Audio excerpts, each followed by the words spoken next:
So 2 ദിവസം മുമ്പിൻ്റെ പിറന്നാളാണ്. അപ്പോൾ പിറന്നാൾ കിട്ടിയ സമ്മാനങ്ങളിൽ ഏറ്റവും ഹൈലൈറ്റ് നിൽക്കുന്ന ഒരു സമ്മാനമാണിത്.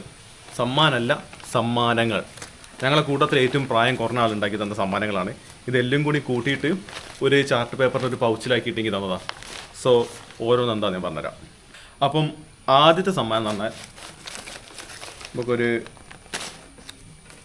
പൂവാണ്. സി എ ബ്യൂട്ടിഫുൾ പൂവ്. വിളയ്ക്കാനൊക്കെ പറ്റും, കണ്ടല്ലേ പൂവ്. ഓക്കെ, അടുത്തത് പറഞ്ഞാൽ ഇത് കണ്ടാൽ നമുക്ക് എന്താ തോന്നുക? ഒരു കാർഡ്ബോർഡിൻ്റെ മേൽ ഒരു ചിത്രം വരച്ചതെന്നല്ലേ? പക്ഷെ അല്ല, ഇതൊരു ലാപ്ടോപ്പാണ്. യെസ്, കണ്ടല്ലേ? എല്ലാ ആൽഫബറ്റ്സും എല്ലാ ന്യൂമറിക്കൽ നമ്പേഴ്സും എല്ലാം ഉണ്ട്. 32 വരെയുള്ള ലാപ്ടോപ്പാണ്. കണ്ടല്ലേ? മോണിറ്റർ കണ്ടോ? ചില്ലറ സാധനമല്ലത്. അടുത്തത് പറഞ്ഞാൽ ഇത് കണ്ടാൽ നമുക്ക് എന്താ തോന്നുക? പൊളിച്ച് നോക്കാൻ തോന്നും അല്ലേ? ഞാനും പൊളിച്ച് നോക്കാൻ പോയി. പക്ഷെ ഇത് പൊളിച്ച് നോക്കേണ്ട സാധനമല്ല, ഇതൊരു തലാണയാണ്. പില്ലോ പൊളിച്ച് നോക്കാനുള്ളതല്ല, ഇത് എനിക്ക് തല വെച്ച് ഉറങ്ങാൻ വേണ്ടിയിട്ട് ഉണ്ടാക്കി തന്നതാ. സി ക്രിയേറ്റിവിറ്റി അല്ലേ?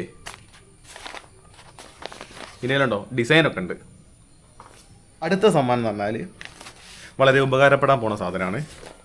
ഒരു പെന്ന്. അയ്യോ, പെന്നിൻ്റെ ബാക്കി എവിടെയോ ഉണ്ട്, ഇതിലെവിടെയോ ഉണ്ട്. നോക്കട്ടെ. യെസ്, കിട്ടി. ഇടയ്ക്കിടയ്ക്ക് ഈ പെന്നിൻ്റെ റീഫില്ലർ ഇങ്ങനെ ഊരി പോകുന്നുള്ളൂ, അല്ലാത്ത പക്ഷം മൊത്തം സെറ്റാണ്. പിന്നെ ഇന്നോട് ടാട്ടു എന്ന് വിളിക്കൽ. അപ്പോൾ പക്ഷേ എഴുതി ചെറുതായിട്ട് മാറിപ്പോയി, ഡാഡു എന്നായിപ്പോയി. ചെറിയ കുട്ടിയല്ലേ, 2ാം ക്ലാസ്സിലായിട്ടാണ്, അപ്പോൾ തെറ്റില്ല. എന്നാലും കുഴപ്പമില്ല. നല്ലൊരു പെന്നുണ്ട്, ഡിസൈനൊക്കെ ഉണ്ട് പെന്നിൻ്റെ മേലെ. അടിപൊളി പെന്നാ. സി അടുത്തത് വീണ്ടും കുറച്ച് പുഷ്പങ്ങൾ.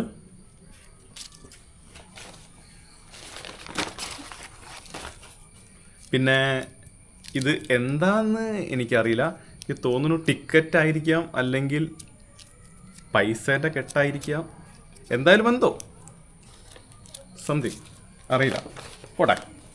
ആൻഡ് ഒരു മുട്ടായി.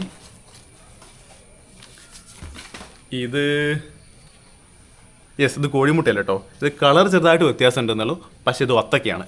ഓക്കെ, മറ്റേ മഞ്ഞ വത്തക്കയാണത്. അങ്ങനെ എന്നോട് പറഞ്ഞു തന്നത്.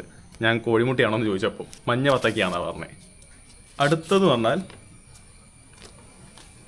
Happy birthday. ഇവിടെയും ചെറുതായിട്ട് സ്പെല്ലിംഗ് മിസ്റ്റേക്ക് ഉണ്ട്. ടായ് ആയിരുന്നു വേണ്ട, പക്ഷേ ഡായ് ആയിപ്പോയി. കുഴപ്പമില്ല, എന്തല്ല. Happy birthday, I love you so much, I love so much you, sweet, I love you, happy birthday. Yeah, pretty good English for a 2-year-old. No, 2nd standard. And ഇത് അവളുടെ ഏട്ടൻ തന്നത്. ഓനും 4ാം ക്ലാസ്സിലേറ്റാണ് അല്ലേ? Happy birthday ചിനുവേട്ടൻ. യെസ്, ഇത് കറക്റ്റാണ്. ഒരു 2 വയസ്സ് മൂത്തതിൻ്റെ ഗുണം ഉണ്ടാവും. ആൻഡ് ഇവൻ്റെ ചിത്രം എന്താണെന്ന് വെച്ചാൽ ഇത് 2 ചിത്രമാണ്. ഒരേ മല തന്നെ 2 വ്യത്യസ്ത ഋതുകളിലുള്ളതാണ്. ഒന്ന് വേനൽക്കാലത്ത് മൊത്തം വാടിപ്പോയതും, ഒന്ന് പച്ചപ്പിൽ ഹരിതാപകരമായി നിൽക്കുന്ന ഒരു ഇതും. 2 സെറ്റാണ്. ആൻഡ് ഇത് കണ്ടാൽ നിങ്ങൾക്ക് ഒരു തോണിയോ അല്ലെങ്കിൽ വേറെ എന്തെങ്കിലും തോന്നും, പക്ഷെ അല്ല. ഇത് എനിക്ക് എൻ്റെ സാധനങ്ങൾ ഇട്ട് കൊണ്ടുപോകാനുള്ള ഒരു പൗച്ചാണ്. കണ്ടില്ലേ? ഇത് തുറന്ന് ഇവിടെ എനിക്ക് എൻ്റെ സാധനങ്ങൾ ഇട്ടാക്കാൻ പറ്റും. എന്നിട്ട് ഇത് അടച്ചാൽ എനിക്കിത് കൊണ്ടുപോകാൻ പറ്റും.